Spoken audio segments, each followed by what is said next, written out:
मदारिस registration bill पर सदर मुमलिकत के एतराज़ात सामने आ गए, जिसमें सदर मुमलिकत ने मदारिस के रजिस्ट्रेशन के हवाले से पहले ही मौजूद कवानीन का हवाला दिया है।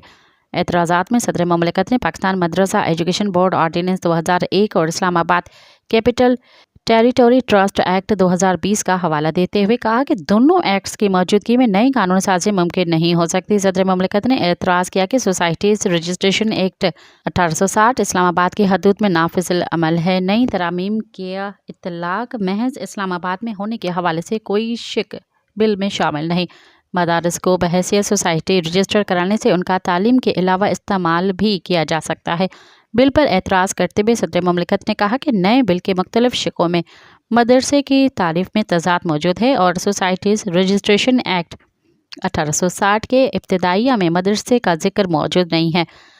इसलिए नए बिल में मदरसे की तालीम की शमूलियत से 1860 के एक्ट के इब्तिदा के साथ तज़ाद पैदा होगा। मज़ीद ख़बरन ऐं तफ़सीलात लाइ विज़िट कयो असांजी वेबसाइट www.awamiNewsHD.com ऐं ॾिसंदा रहो अवामी न्यूज़ HD।